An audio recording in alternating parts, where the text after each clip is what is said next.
Komið sæl og verið velkomin í Kastljós. Það gekk óneitanlega nokkuð á þegar íslenska yfirvöld tóku yfir Bandero, skip hvalavinna og kyrrsettu í höfn hérlendis. Paul Watson og lögmenn hans segja að lög hafi verið brotin, skipið sé einnig vel haffært. Við förum borð í skipið í þættinum í fylgd með skipaeftirlitsmanni.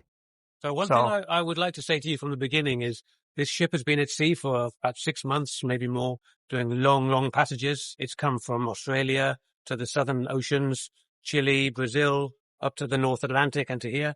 So obviously, you know, the salt takes its toll on the paintwork. We have a lot of rust, but don't let the rust fool you. The vessel is sound and doesn't have mechanical issues. It's just a bit rusty because of the work it's doing.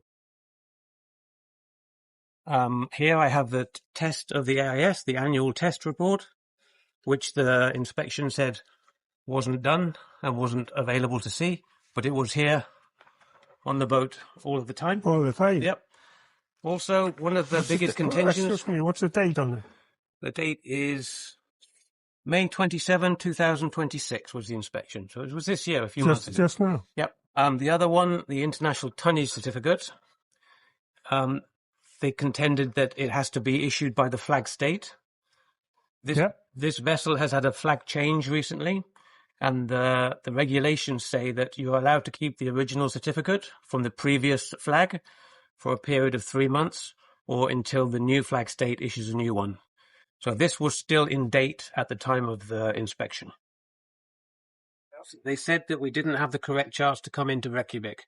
That may or may not be true. We were not planning to come into Reykjavik. They pulled us into Reykjavik against, you know, the plan for the ship.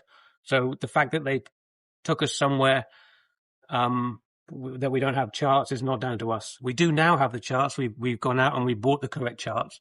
But to tell us that we didn't have the correct charts for somewhere we weren't planning to go anyway is completely incorrect. You know, it's not. That's not fair.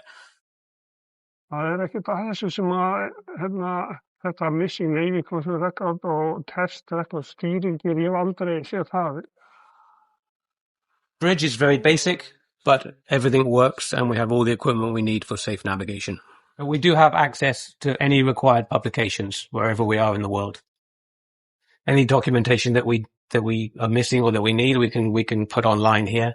And these are all up to date? Yep, these are all, they get automatically updated. They're online all the time, so any updates come in automatically. Bjarni Már Magnússon einn lögmanna Paul Watson samtakana og hann gerir alvarlegar athugasemdir við framgöngu íslenskra yfirvalda. Það margt mjög enkelt í þessu og það ýmislegt sem virðist ekki hafa verið í samræmi við eðlilega starfshætti og þær reglur sem gilda svona eftirlit. Og það náttúrulega ekki í lagi. Alveg sama hvað málefni það varðar, þá verða íslensk stjórnvöld að fara að lögum og þá skiptir ekki máli hver á í hlut. Það hljómar eins og sért að gefa í skyn að eitthvað annað en lög og reglur hafa þá ráðið för í þessu máli. Já, það náttúrulega eitthvað sem manni dettur í hug, einfaldlega að því að þetta eru svo mikla brotalamir. Og hvað heldur að hafi þá ráðið för? Já, það náttúrulega bara það, einhvern veginn að stoppa þetta athæfi þessara samtaka. Eftir að hafa skoðað skipið í þaula, fann Einar Jóhannes enga annmarka á því. Mér skilst á skipstjóranum að það sé allt gögn sem ég vil fá að skoða, þau eru ekki um borð í skipinu núna. Þau hafa verið tekin af. Þau hafa verið fjarlæg.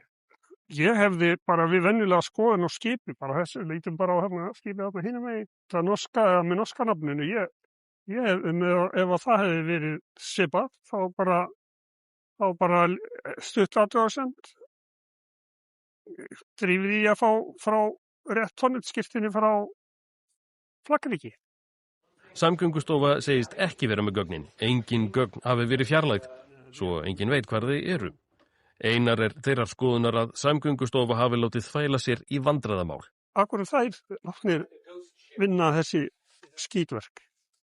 Þannig að þið veist eins og yfirvöld hafi beitt Samgöngustofu til þess að vinna einhvers konar skítverk fyrir það sem hefði átt að vera lögregla nú. Já, mér finnst þetta mjög torkennileg málsmerkt og þetta er ekki Ég held að þetta sé ekki okkur til sóma. Eftir heimsókn Kastljós og eftir að skrifleg svör Samgöngustofu við fyrirspurnum okkar bárust, birtust skipaeftirlitsmenn Samgöngustofu óvænt í Akraneshöfn síðdegis.